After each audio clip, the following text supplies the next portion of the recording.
I'm here with two of my favorite nerds. I'm going to let each of them introduce themselves, Colin and Jorge. And they're both grads of Operation Spark and two of my favorite nerds that I've met, you know, in all the years I've been doing Op Spark. And lately, these fellows have been really active in bringing people together in the scene in New Orleans. So I wanted to talk to them about that, and then just the things that y'all are nerding out on in your travels. So let's maybe introduce Colin. Introduce yourself and tell us a little bit about you and how you got down here to New Orleans, or if you're from here, and how you got into Op Spark.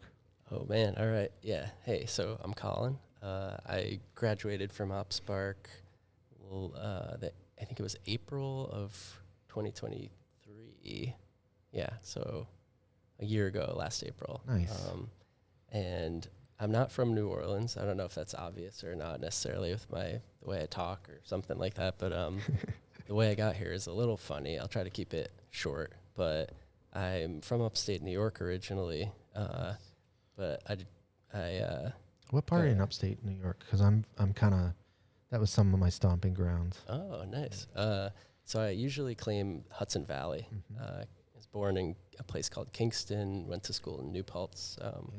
Yeah, so Hudson Valley. And basically my friend and I just got a little tired of it and put all our stuff in a trailer connected to a Ford Aerostar.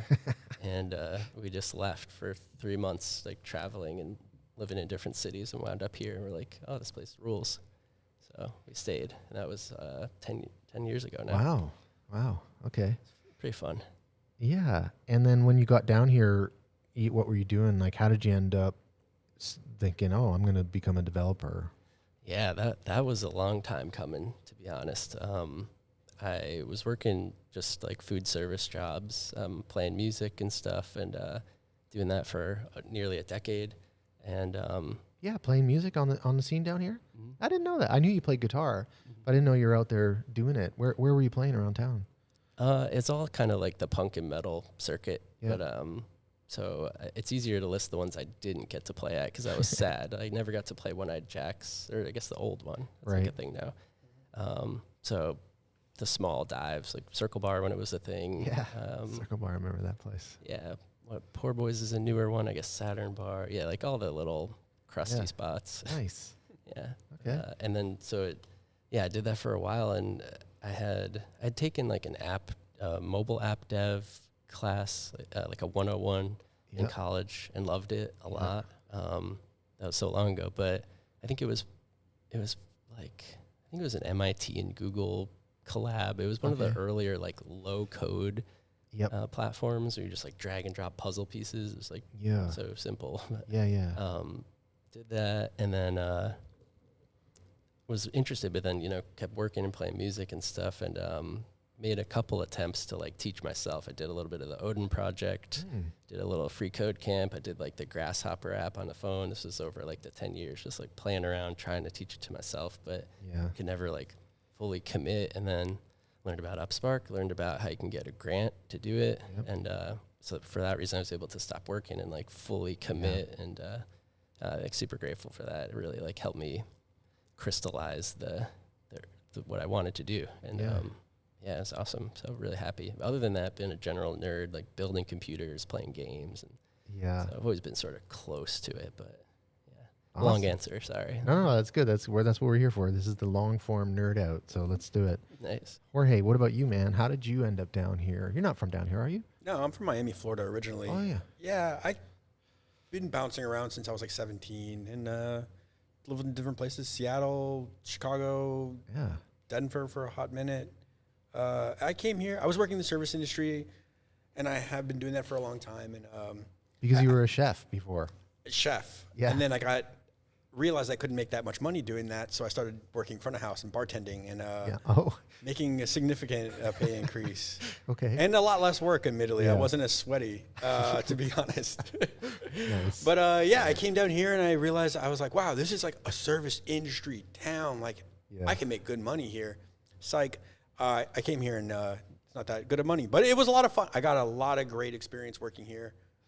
And it's a very fun city. And I did fall in love with it when I came on vacation one time, and I was like, coming back here. 3 months later, me and my ex are packing our car, and we lived here. You know, we moved here. We like lived in a hotel for like a month.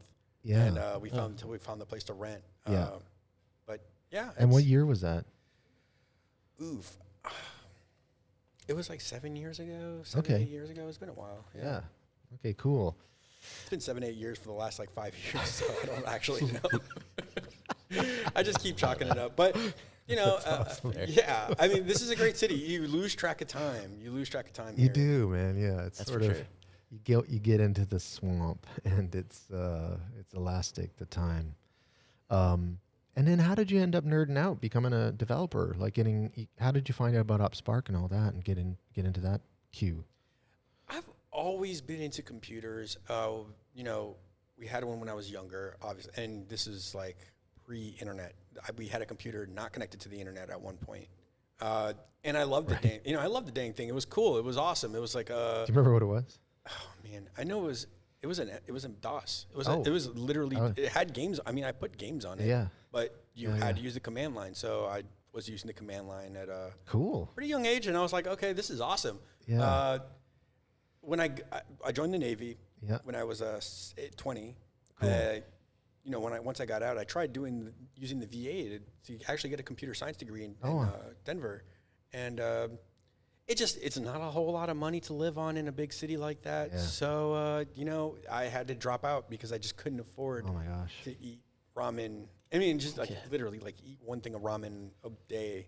It's pretty much it. Wow. Because of rent is so freaking expensive there. In Denver? Wow. Okay. It Yeah. was Yeah. huge. Yeah, it was super, super expensive.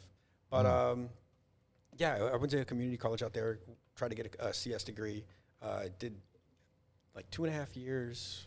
Okay. You know, some semesters. It was awesome. I was like, this is cool.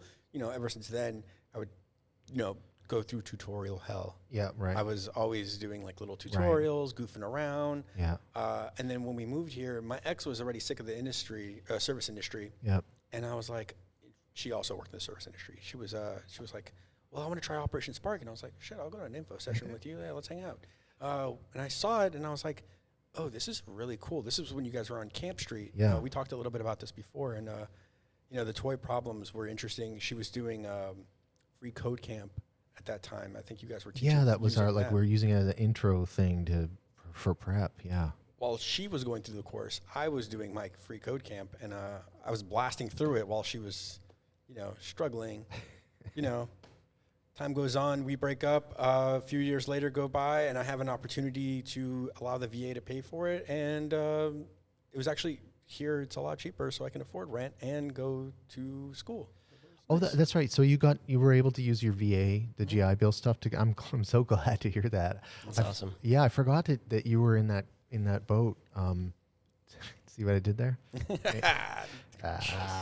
But I'm really happy to know that you were able to take advantage of that, because I gotta tell you, it was like pulling teeth to get that to get approved and all that by the. There are all the hoops we have to jump through with the government are always like pulling teeth for sure. I believe that, man. Yeah, for sure. Yeah, but I'm glad you were able to do it. And there's been a few more, like we've had many more in recent times sign up that are taking advantage of the GI Bill approach to come here. And then also there's another one like for disability when you're vet, Chapter 37 or something like that. And that's been available now we're for people to make use of to come do UpSpark. So I'm glad that you got to take advantage of it, man. That's awesome. Yeah. And so but you had some chops before coming here then. A little bit. Yeah. I mean, it was a little bit easier for the first section of the boot camp, admittedly. Yeah. But once you get to junior, Yeah. I don't care who you are, you're going to struggle. With the master's degree in computer science, you're going to struggle. You're going to struggle through junior and senior. But it's fun. The struggle is the fun part, believe it or not. You know, a lot of people complain about it. But, you know, you get to learn a lot of cool stuff and build a lot of cool things. And it definitely, you know, because I do it now. I create things all the time. Where I'm like building, you know, random things where I'm like, I'm bored. I'm going to build something. Before I wasn't able to do that. I just had to find a tutorial and kind of walk through that. Yeah. It's cool. When you started the program, Colin, like, was there a moment where things really started to click for you, where you're like, oh, this is powerful, and now I've hit a milestone here. I've got, like, maybe it was in boot camp or something where closures or something advanced started to, like, open up for you. Was there some moments like that? Yes, 100% actually. Probably a couple, and the big ones were in junior, and I'll talk about that. But also, it sort of ties into what Jorge said about the struggle. I think, like, the struggle of OpSpark and junior and whatever, and this has probably been said before, and you've heard this, and a lot of people have heard this, but that, like, the difficulty of it and the self-taught sort of, like, the emphasis on that is, like, I want to just re-emphasize that, because it's really, like, transformative, honestly. Like, it not only is it difficult, and if you had experience and you showed up to it, it'd still be difficult for you, but the way you have to do it, it changes you as, like, a person even, you know? So I think that's a skill that when that activates, or, like, you actualize that, you realize, like, oh man, like, I feel like I could pretty much do anything, you know? And like, obviously there's some hubris to that and whatever, but it's real though. Like, at work, if I get a task that feels like my head's underwater and I have no clue how to do something, like, I get that feeling again of OpSpark, where it's like, I've been here before, I've done this before, like, I can figure out how to do this, and, you know, and I do, and it works out well. Totally. So I think that's probably my major answer. Beyond that, like, on a technical side, I think it's when you start getting into the full stack apps. I think it's like the first MVP or something you have to build in junior, where it's you have to start, the light bulbs have to start going off, and the wires start to have to get plugged in, and you're the hand that plugs them in. So there's a lot of moments where you're like, oh wait, that's how that works. Like, that's how these controllers, like, send requests, and, you know, whatever the case may be. But yeah, I mean, it must be cool to just suddenly for that. I'm trying to think about my own learning process, but it was trial by fire for sure, but it wasn't as progressive as, you know, the track that y'all went through. Like, I got to hand it to every grad that comes out of the program. I'm just like, you guys are Jedis for dealing with what you deal with. And I think it's just an interesting way of learning that kind of, you know, challenges you to think through, you know, a way of practicing something to master it quickly, to get inside it quickly, and not have to waste time with, you know, all the, like, going to, you know, the university route where you're just, you know, maybe you take one class a week or two classes a week or something like that. And just so much time goes by, and you can, I was talking to Jorge earlier and saying, like, yeah, you know, you're going to learn more on the job, get to the job, get to where there's, like, time constraints, and you've got a client, and you got to get this deadline out the door, or figure out how to do the thing or whatever. And so, you know, what's the fastest route to get somebody to that position where they're going to be, you know, self-directed in their learning, kind of thing. And I think that's kind of what junior really, you know, gives you, that you get to practice that kind of thing over and over again. So yeah, interesting. What about, like, when you guys got to the senior phase of the program, then it was kind of a little more wide open, eh? When you guys, you got to do the Greenfield project, and that's kind of, you're designing something from the ground up. That must have been a kind of a relief, or kind of a lot more fun to get to that area where you were like, hey, now it's, you know, we're going to collaborate. How did you guys go? What were the design discussions like in some of those projects, like the Greenfield or the thesis? Like, how are you coming up with the ideas? Because, you know, some of the podcasts we've done so far have been, like, during a grad showcase. So I get to see the result of your work, you know, when you guys are graduating.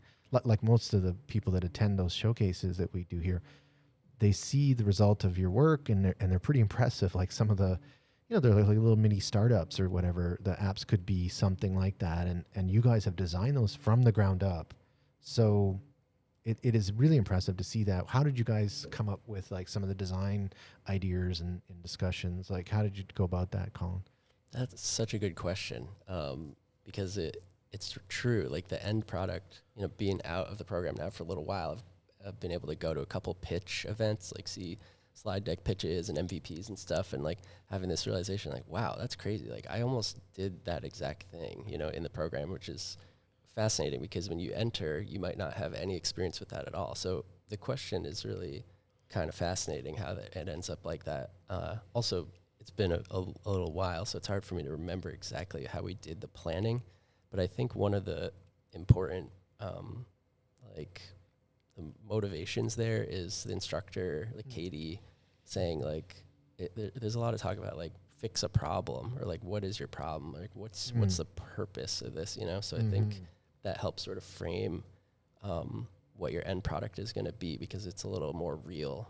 And then it's a little bit of a domino effect after that, and you start finding technologies and doing your research, and next thing you know, you really have an MVP going. Yeah. Something like that. Yeah. And when you guys were, how big was your team when you were doing it? Well, I was going to say pretty small, but actually I don't really know what the average is anymore. My team, I was one of 5. Oh, that's pretty big. Yeah. That's a big one. Okay. I mean, average is 3, 4, something like that. 4 is good. 5 is like, okay, you guys can move pretty quickly. So let's see what. Yeah, that makes sense. Yeah. Cool. What about you, Jorge? How did you guys, when on your team? No, you guys weren't in the same cohort, were you? No. Yeah. I graduated in January. I was just like one cohort above Colin. Okay. Or before Colin. Yep. It's not really. Anyways, yeah. Katie also told us the same thing: solve a problem. So we build a pothole app. There's a lot of potholes in New Orleans, so we thought that was like, oh yeah, you know, foresight's 2020. People aren't going to take pictures of potholes while they're driving. But, you know, when you've been in a room for 12 hours a day, you start to forget the, reality. Reality starts slipping. But it was so much fun. And, it really does pull the curtain back on a lot of, multi-billion-dollar companies like Facebook and Twitter, or Twitter, whatever. Any of these companies that can use the same technology. You can build Twitter. I could, it would take a while, but you could do it. Yeah, I mean, when I see the tech stacks that you guys are presenting with at the end of during those thesis presentations and the showcases, they're all the same things that they're using at these big companies for a product, So I'm sure that the difference only is that they're at scale, but they're using all the same tech stack that you guys have on there, same testing libraries, same. I've seen even, the linter is probably, the library that you're using for linting is probably straight from Twitter or from one of those Ubiquitous, guys. Yeah, that's a popular ESLint stuff. Yeah, man. So now you've both been grads for about a year, is that right? Yeah. And tell me a little bit about your travels post-grad. What have you been up to, Jorge? Me and Colin come from the punk scene. I mean, I'm making assumptions, but we do. We come from a DIY scene. We come from, do it yourself.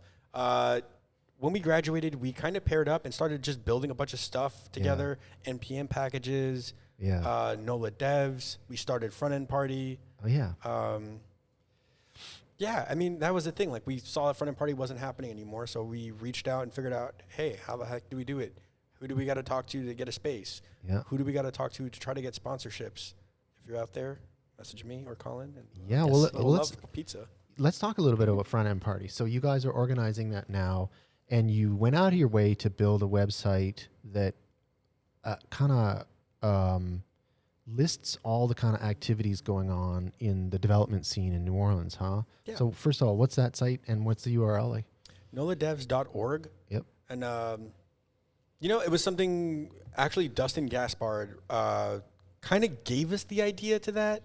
Kind of a little bit. I mean, he kind of said like, "Oh, I wish there was something that had all the, all the events, all the groups." And it was that same mentality. It's like, here's a problem, we can fix it. Yeah. Dustin Gaspard, longtime friend of the org and awesome dude. Totally. He runs the Agile workshop in town. So you guys, he encouraged you to start a website that was aggregating all the different events going on around the city that were tech related. And then so when you went, how many iterations has that website gone through? 2 major. Yeah. Two major. Yeah. It's a good time for me to add that I worked on V1 with Jorge, but V2 is his pride and joy mostly. That's nice of you. Thank you. You deserve it, man. I still try to help out where I can. Yeah. A little bit of management and making issues and whatnot, but that's your baby for sure. You help. Yeah. I'm just the code monkey behind it. That's it. That's not, yeah. And it's like watching a painting you did when you first learned how to paint. Yeah. It's like, oh man, that's not that great. I can do way better now. Yeah. And, I'm sure in 6 months I'll look back at the iteration that exists now and be like, dude, what the heck was I thinking when I wrote that? Even with the 2 releases, there's probably more than 2 iterations. I think we went through V1 many times, and V2 is still growing and maturing, and there's just a lot. It has. We used to track the metrics. I think it was over 500 users, like visits a month, right, or something like that. Yep, that's what it usually is. It's about 500 visits a month. So we get like a lot of people bring stuff up, and we have to work on it and change it, and it's always evolving too. Yeah, and so let's dig into that project a little bit because it is pretty awesome. I know you guys integrated some API. Like I remember at one point I was like, "Oh, it'd be cool if we could just send you our calendar or something like that, and it would load or whatever." And you guys did that, right? So there's some kind of Google API. We can send you the URL to the calendar or something, and you'll aggregate. Is that right? Yeah, that's how it's happening now. Initially, every time you visited the page, it was hitting the API for each group that many times. Yeah. So per day, it could have been hitting the API 1,000 times. Right. Now it's hitting a cron job, so every morning it just loads all the events. And yeah, that's smart. Yeah. So it's just it has to run for free, so I have to figure out how to get it done. Sponsors. Right. Yeah. Well, no, that's a smart way to get around limitations. I actually think that limitations are a good thing. They make you think through things very, very creatively. And if you learn the kind of constraints of the stack that you're working within, it can make you a better developer when you think about just designing things and all that. So I actually like constraints because then I'm also just not out in the field somewhere doing whatever, never getting things done because with constraints, I've got this like little, maybe a smaller field to play in or whatever. So I actually like that. And I think they make you think outside the box or creatively to solve some problems. So that's cool. But I really appreciate that just the spirit behind the website is pretty cool. What have you settled on for a tech stack in that website? The first one we were using, graduating the program, you learn React. So we were like, well, what's the next, obvious evolution of that would be Next. So we built it all in Next. Mm-hmm. We tried using, at that time, Next UI was in beta. And we were like, this is a great idea. Let's just build a full Next stack. We learned something that time. Yeah, we learned so hard. That was never again. And I make sure, I'm like, is this in beta? What version is this in version 3 or more? Then I can use it. Yeah, that's the rule. Yes. But it was a lot of fun. And then now it exists as so it's Svelte, Mongo. Mm-hmm. I'm using an ORM, but I don't remember which one, to be completely honest with you. But Prism? Maybe, but I can't remember. But the Google Calendar API. Oh, and to go back to the first one. Yeah. We were using just JSON data with all of the group's information and just like using that as kind of a CMS. And now we're actually storing everything in a database. Gotcha. And not because we couldn't do it. We just thought it would be easier to, change and push up. And it's an Atlas database or MongoDB or? Mongo. It's just Mongo, the cloud. I think it is Atlas in the cloud, right? Yeah, Atlas is their cloud platform now, is what they call it. That I know because we have one in production that we use, so that's why I know. I don't know if Atlas is the company or Mongo's the company or Atlas bought Mongo or whatever. I don't know what it is anymore, but it's free. Yes, there's a free tier. There's a free tier for sure. They do a lot for you too with the free. Like I think they even give you redundancy and stuff. Like I think if you make a DB, it might even like have 3 clusters. That's right. That's right. Yeah, cool. There's some niceties there. It's nice to see some of those tech companies still doing some cool for developers. Like GitHub has been the cornerstone of development for all these years because you can just kind of do unlimited public repos, right? And that's been very cool. Sometimes you get those those companies that say they're going to do stuff forever and help you out, and then they pull the plug. Like I remember we were using that IDE Cloud 9. It was really, really good, man, as a kind of virtual editor. And then Jeff Bezos and Amazon bought it up and put it behind a paywall and just totally screwed the user base. And yeah, I was like not happy about that, because we had kind of tooled our whole program around using that virtually. It was so great for us because I could go and do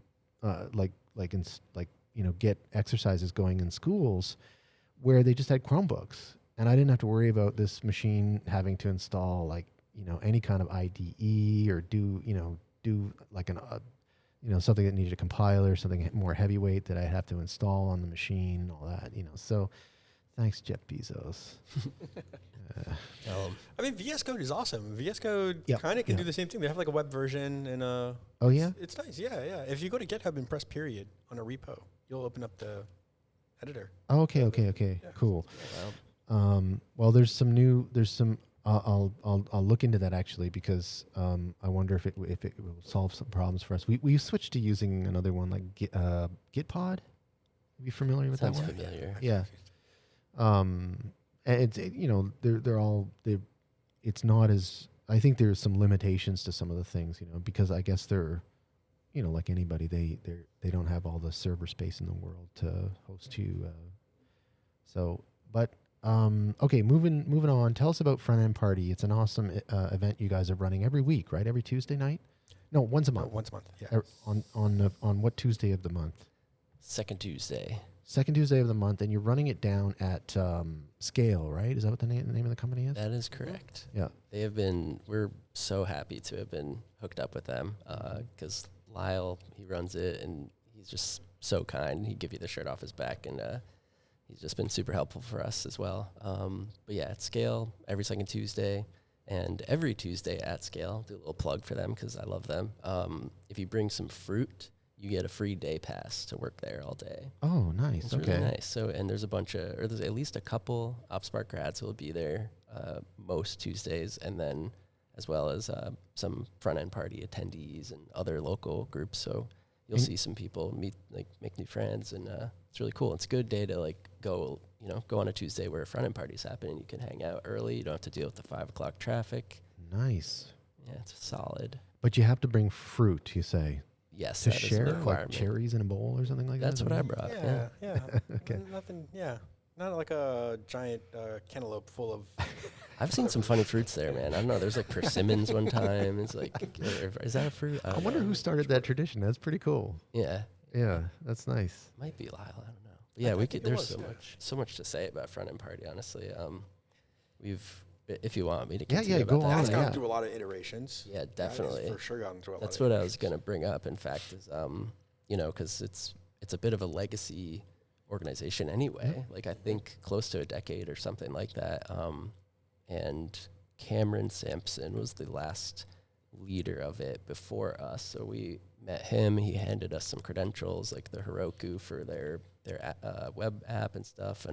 But for that reason, we did like a little bit of historical investigation, like, oh, what is this group all about? Because I had never been to one, just heard about the buzz and thinking like, wow, that group should exist right now. So that goes call back to what Jorge was saying. But so in the beginning, we wanted to more or less like satisfy the old heads who had come through and keep it traditional. But as we sort of solidified like our regulars, we kept kind of polling and saying like, what do you guys like? Like, what should we do? Like we had our own sort of thoughts about like what we really wanted to do, and polled the group. And I guess maybe you want to talk a bit about the iterations, like how we from A to B. And I mean, we tried to get speakers initially, and Sampson told us that he was doing like 15-minute talks. Yeah, that's how the format used to be. It was like they had 3 speakers once a month, 3 speakers present on some front-end nerdy technology or whatever, and then there would be pizza and beers. So it was fun. It was they ran it at, when I first started going to it was at a company. A company kind of sponsored it, and then they had it was after hours, like 5, 6 o'clock or something like that. and that's how it was. Like 3 speakers, they got up and they would just show off something front endy. It was fun. It was pretty cool. There was always something to learn. So yeah. So you guys tried doing that format, and then how's that going? Actually, we tried doing that format, and then we tried to get big speakers to do like longer talks, like Lee Martin, Thorben. I'm not gonna remember your last name. I'm sorry, Thorben. Yeah, but you're an awesome dude. But a bunch of awesome, great speakers, and it was cool. But a lot of people were intimidated to come up there and talk, so it was pulling teeth to get the people to talk. So part of that was why we started doing.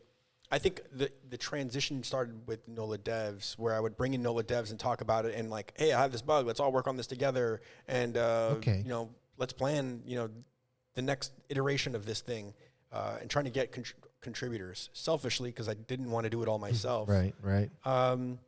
That's cool. Yeah, no, it was awesome, and now it's kind of like a open mic night.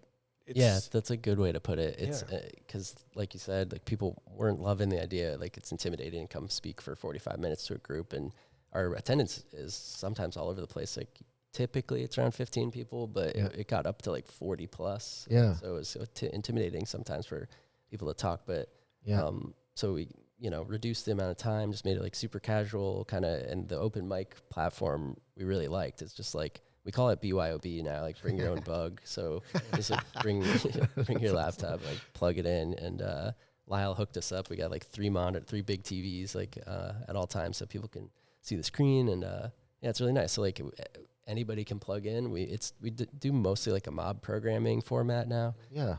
Which people loved. Like we constantly got like overwhelmingly good feedback on that. We're like, oh, this is awesome. Like having a great time. We did a survey at the end of the year of a year of us doing this.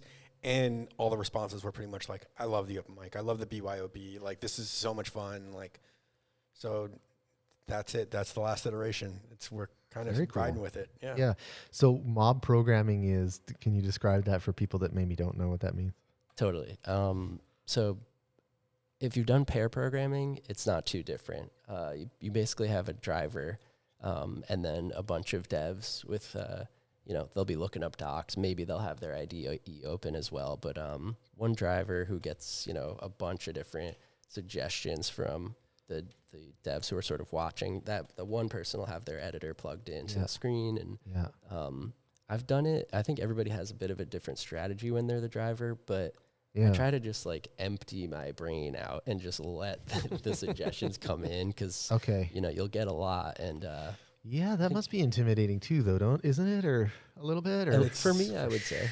I would say so, yes. Sure. Programming group therapy or whatever. I mean, some people really awesome, like it, but yeah, no, they do. I mean, it is also like exposing yourself a little bit in a way where you're like, I can't figure this out, and it may or may not be easy to figure out, and you're letting yourself out there like, hey, I can't figure this out, but you learn so much, and everyone in the community anybody in the community is not going to make you feel dumb. Right. Everybody's like so supportive. They're all very cool people. Yeah. It doesn't change the intimidation factor. Like you're picking up on it. It's real, but it's low stakes. It's fun. Everybody gets bugs, Yeah. And do you find that there's a range of skills or experience and then different skill sets too in the room? Like how does that feel when the big group is there?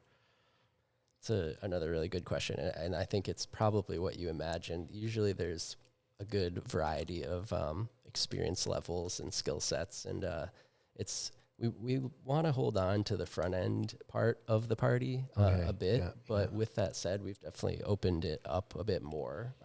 We do a lot of like show off your dev tool chain, or like, oh, you have a problem, it doesn't have to be CSS, it could be a server problem, or so it's very varied in both skills and experience level, I think. Yeah. I loved the one that we did with the show your RC files. That was so much fun because everybody has really cool aliases, and you're like, oh, I didn't realize I could even do that. That is a good one because you learn how you can customize. The RC file, for those that don't know, is a file, a set of instructions or variables that will get loaded into memory kind of thing when you boot up your work environment as a developer.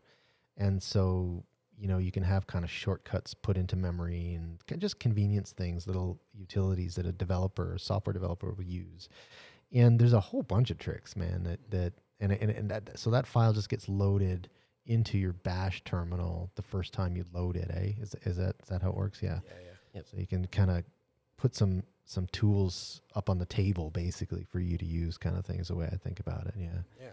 That's neat. Yeah, and it's true. Like I haven't thought I haven't thought about, that kind of customization of my workspace in a long time, but I remember like there are fellas here, that always had some good ones, like Harvey is one of our developers, and he's always got something going on there. Ali used to have one too, a bunch of tools in it or whatever. So yeah, that's cool. Nice. Yeah, and so tell me a little bit about what you guys are nerding out on right now, because I know, one of the things I found impressive about y'all is that you both, like, even post graduation, you were doing something. You always had your arms, elbow deep into some new thing that you were learning. And I remember like Jorge was getting into Blender at one point, and I said, hey, why don't you come over and do a little TED talk over here, a little presentation on Blender, which is something, it's cool. It's cool to see,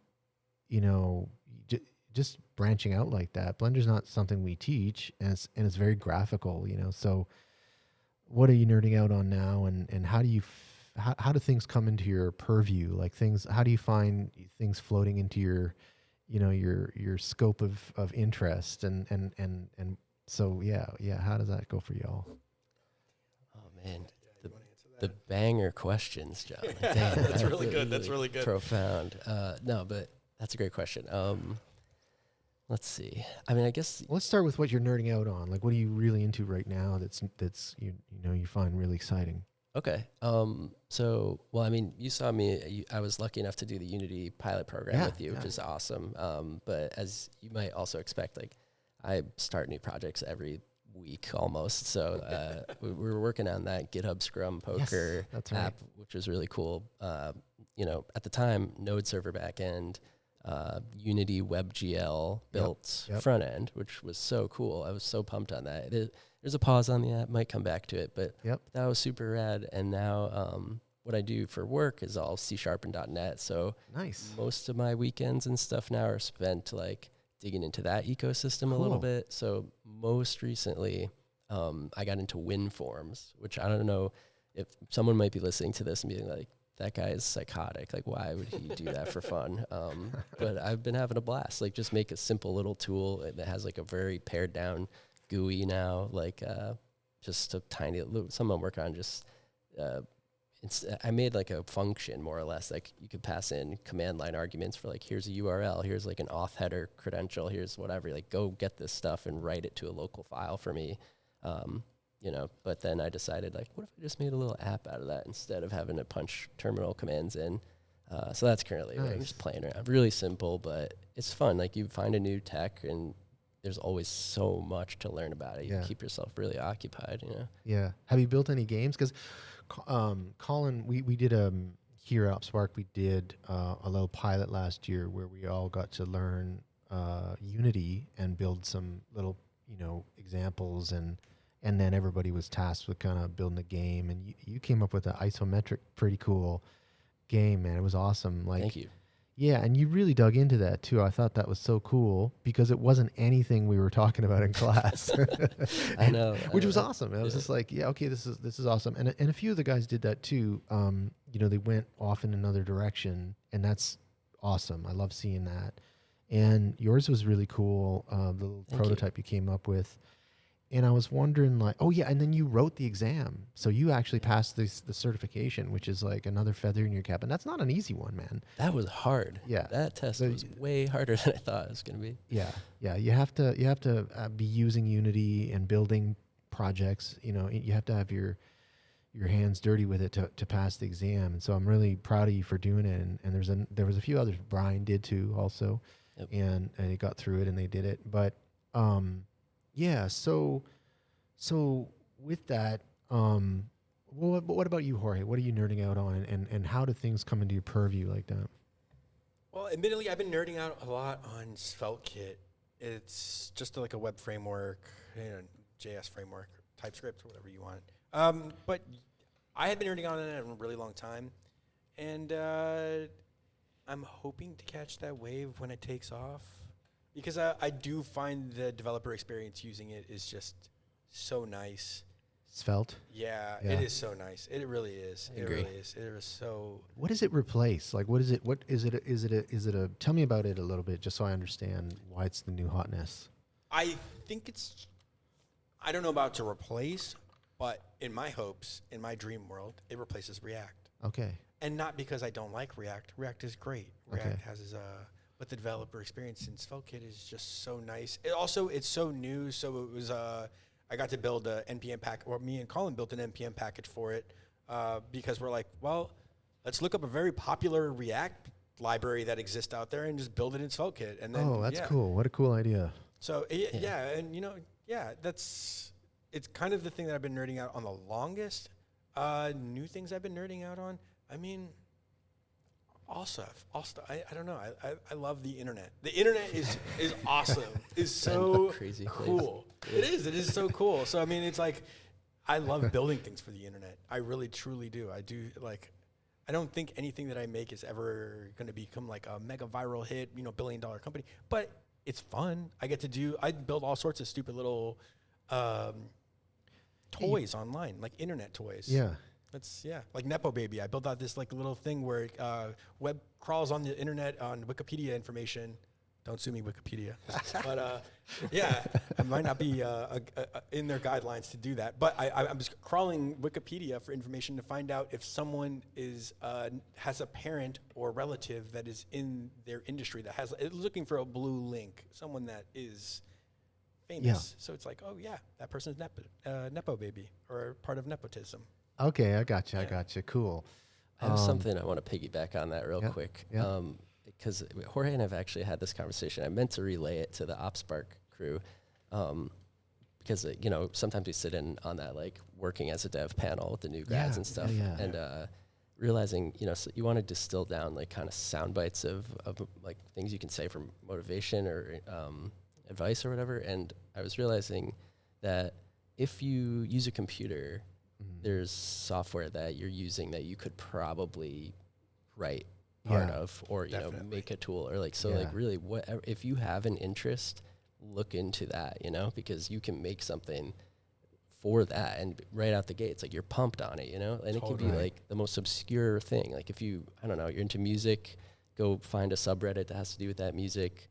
Talk to some folks, like maybe there's some devs in there and you find like, oh, it'd be really cool if this little tool existed or this little thing, or, use Discord, make apps for Discord, restyle things. And like, it just, like interest first might be a good, I like that. Totally. Yeah. Interest first. That's a good way of thinking of just kind of characterizing that approach. Yeah. Thanks, man. Yeah. I agree. I like that. Cool. And so, what's next? Where do you guys see yourselves? You're have this awesome community growing around Front End Party. People should come check it out. What's next for you both? You're both working. You both got cool jobs. What do you want to do? Where do you see yourselves in the next couple of years? You gonna stick it out in New Orleans? Yeah, I mean, it's been a hot summer, but it's not that bad yet. But I mean, we run Front End Party, and admittedly, I don't do a ton of front end work at my job, but I do love working in the front end. It's so fun and so rewarding. So it's got that instant gratification of like, you see it. Yeah, exactly. It looks nice. Yeah, look at what I made. You're right. You can't say to some random person like. To your peers, you can say, "Look at this back end I made," and they can admire that. But anybody can admire the front end, right? And I really enjoy that, and it's just fun. I really do enjoy like making aesthetically looking nice things, and it's just it's cool. Cool. What about you, Colin? What's coming down the pipe? It's another tough question, kind of like I found myself at a job that I love. The work I get to do is something that's kind of dear to me a bit. So it's hard to say. Like, I don't know. I honestly, part of me wants to move to another part of the world even, but part of me really is happy, more money is always cool. Yeah. I'm trying to, I don't know I keep bringing this up. I don't know who's going to watch this or what I should say necessarily, but I'm trying to get a raise. Built a little, I built a little like performance dossier. I don't know how you say that word, but I'm making a good case for myself for next month. That's my 12 months. So it's coming. I'm gonna turn the screw a little bit, but I don't know. Even if they don't, I'm super happy. So it's hard to say, You already told them you're happy, so I don't think they have to give you. It's already over for me now. Well, I'll tell you something though. If an employer knows that you love the job, that also means that like if my people tell me that, it means I want to keep them. Because they're probably doing a good job, and if they love it too, then hey man, I want to have them stay, and so I'll try to do my very best to help them out any which way we can. So. I think it's okay for employers to know that, and if you're doing well in the job and you're contributing, then they're going to try to bend over to help you out. Nice. I think that you're right. And are you playing guitar still a little bit? It's covered in dust, but I do pick it up. I've been picking it up a little bit more. Good. I actually bought an amp on Facebook Marketplace not long ago, which was a pretty interesting experience. Well, it's nice to have money, as a musician. Yeah, true. It's a whole new world. It's not a common experience. Yeah. Are you doing some recording at home at all, or? Oh, no. I know you really like the sound engineering stuff. I can tell. I never tried. I never learned. I'm learning. I like to. I've spent a lot of time in recording studios in my past life, and so I've got a little bit of a background there, just experience, just looking over the shoulder of people. But I don't know what I'm doing. I'm just trying to figure it out, and if it sounds good, I'll tweak the knob, make it more of that or whatever, But but I like doing it too. Yeah, and it's one way for me to stay involved in music. It was a big part of my life before. So now. I'm not out there performing, but it's always good to meet another musician. You know what I mean? I mean, man, I should be saying that to you. Really, you're like world class drummer, right? You're only as good as your last solo. So mine was, it was all right. Fair enough. But yeah, no, I love to see. I think it's what I was going to ask you earlier about the crossover between music and programming, because I see a lot of fellas or people in general that somehow have that connection. There's a lot of musicians that also kind of have the mind for programming. I wonder why that is. What do you think? We were just talking about this literally yesterday. That's so funny. 12 hours ago. Yeah. Literally. It's a fascinating thing, and it really does exist. I'm trying to recollect now exactly, because we got it pretty good last night. It was us and that guy Adam, who moved here from Austin. In that conversation, but because it's like not a thing you'd expect immediately, right? And I think where we landed with like why that intersection exists, obviously in New Orleans there's a lot of musicians and stuff, but if you remove that from the equation and think about what's going on in the brain, that's like, what are those similarities? And I remember? No, I don't remember, but I can imagine what it is. To play an instrument, it's a very solo thing. It's a very self thing. You sit at home. You hit the same 3 chords until you're like, you've nailed it. Right. And you moved on to the 4th. Right. And I think that's a very similar learning process with programming. It's like, you're doing the same thing over and over, and you're able to self-grind. Right. And I think that it's also in slow-mo a lot too, eh? Like when you're writing code, there's a lot of slowing things down in your mind, and it's you kind of do stuff in slow-mo. And I find practicing is like that too when you're practicing music. I find like the music thing, like programming is kind of abstract in a way. You have to be in your mind a little bit to feel music. When you conceive of music, when you think about time in music and time moving forward in music, it's kind of this abstract thing that you're loading into your head, I feel like programming and the architecture that goes on in programming is a similar thing, because it's very ethereal, right? It's in the cloud. And you don't see it until you press go on the computer. So you're thinking that way as you're constructing. And I kind of feel the same way about music, the way I organize music in my head.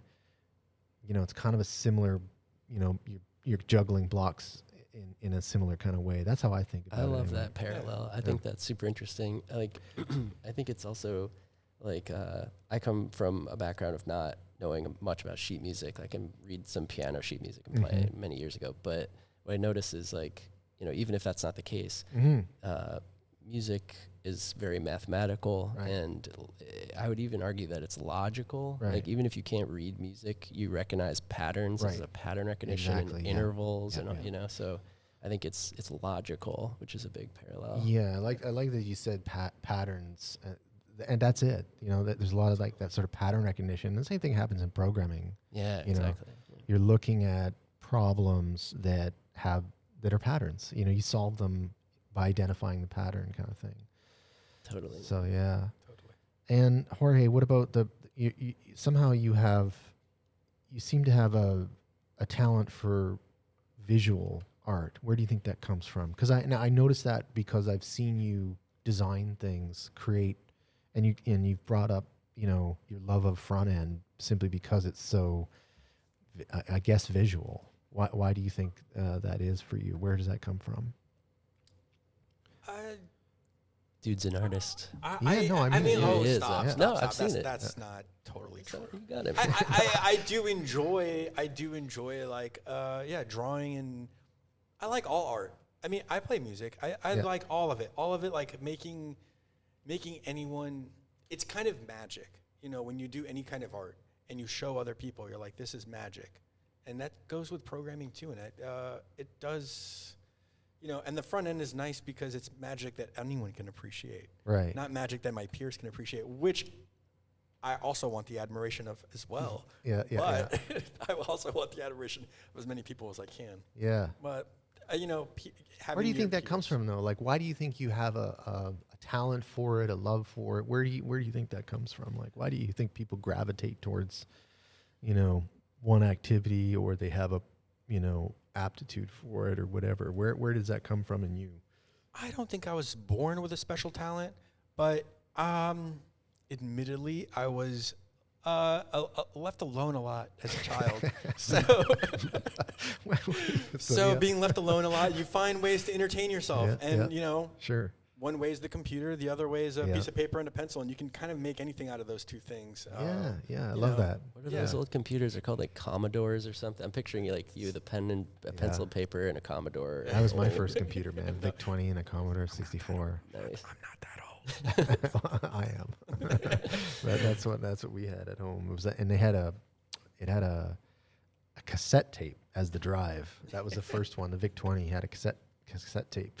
So That's awesome. That's awesome. Yeah, that's so cool. All right, gents. Well, we've covered. Let's see, where are we at here? We're at about an hour, maybe something like that. Oh yeah, we're coming up on an hour. So this was a good convo. Anything you guys want to plug before? I got front end parties coming up. Like when's the next one? We gotta make a LinkedIn post or something. It's actually next week. Yeah, this coming Tuesday. Yeah, this coming Tuesday. Visit noladevs.org. Yep. For all the New Orleans tech events, and that's a lot of them. And always looking for contributors. Always looking for people to contribute. It's an open source project. Clone it down, create an issue, and make a pull request. And yeah, that's the only thing I have to plug. I don't. Yeah. Front end party Tuesday, August 13th. Okay. People will be there beforehand. If you bring some fruit and hang out, do some co-working. That's the event. NOLA Devs, obviously. That's it for the plugs. This one we haven't kind of decided yet, but I do have like a game kind of in mind that we've been or at least talking about putting out there as a project and like building it together as a group. Yep. Maybe we're gonna see how that works. That was actually a Mark Stark suggestion. Yeah. Mark's notorious awesome. Mark Stark. Yeah, Are you watching, Mark? Mark's watching. Hi, Mark. But yeah, Mark said, "Hey, why don't you guys make something like Wordle?" And it's like, "Oh yeah, genius idea." But really sitting around, you're like, "Oh, okay, wait, I do have an idea for a game. I think I can make this a little fun." And it's cool. It might not be Wordle, but it's interesting. I got a Mark Stark story. We can end on this. It was just today. I was talking to Harvey. Harvey who works here, Harvey Sanders, and every morning during the business week, I meet with Harvey. We have a stand up, And suddenly, like Mark Stark comes walking behind. He wants the espresso machine, man. He's visiting Harvey. I'm like, wait, Mark, what are you doing? What are you doing there? What the? And so that's where he was at. He was just visiting Harvey, and he just kind of floated in across the background while we were meeting. I was like, oh, hey, Mark. That's so funny. So he gets around, man. He's awesome. Yeah, Mark's solid. Mark is a good dude. Yeah, he's on the scene, and he's one of those cats that just keeps coming out and supporting, and he's always coming out to the grad show. He's an awesome dude. Relentless support, man. We have a Slack thread. It's me, Jorge, and Mark. And if any one of the three of us aren't at an event, we blast that person with FOMO. Just like, wow, you missed a good one. You missed a good one. It's every single week. That's awesome. The two that went will message that third person that didn't go. That's super cool. Yeah, it's pretty funny. Well, gents, thanks so much for spending some time with us over here in the little Nerds of New Orleans. It's fun, man. Yeah. Yeah, that was and it flew by. Yeah, and really. Also, thank you. I mean, Operation Spark changed my changed. I second that though, for real. It really, I know. I wish I was better at that. But anyways, it really did change my life in a way, not just like, oh, now I make more money than I used to. It has really totally transformed my life. Yeah, you should hear in that, a good man, way. for real. In a good way. In a really, really good way. I appreciate that, and I'll pass that on to all our staff too, man. They're a big part of helping working with everybody as they go through the program, and both y'all were superstars when you did it. So Love to hear it. And I'm just proud to see what you're doing now out there, and being so community driven and getting everybody up and off the couch, man, especially post pandemic. So I'm glad that Front End Party brought it back to life, and that you guys are out there doing it. So hopefully we'll see you down there, everybody. August 16th. I'm gonna post this tonight or tomorrow. So hopefully, I'll blast out. August 13th. August 13th is the date, not 16th. Okay, August 13th. It's a Tuesday. And it's the second Tuesday of the month. Yep. Second Got Tuesday it. of every month. Yeah. All right, get that tattooed, everybody. If you're a nerd in New Orleans, that should be your tattoo. Do it. All right, gents. Thanks, everybody. Thank you, John. We'll talk to y'all soon. Bye. Bye, John. Bye. Bye, everybody. That was awesome. Yeah, man. Yeah, man.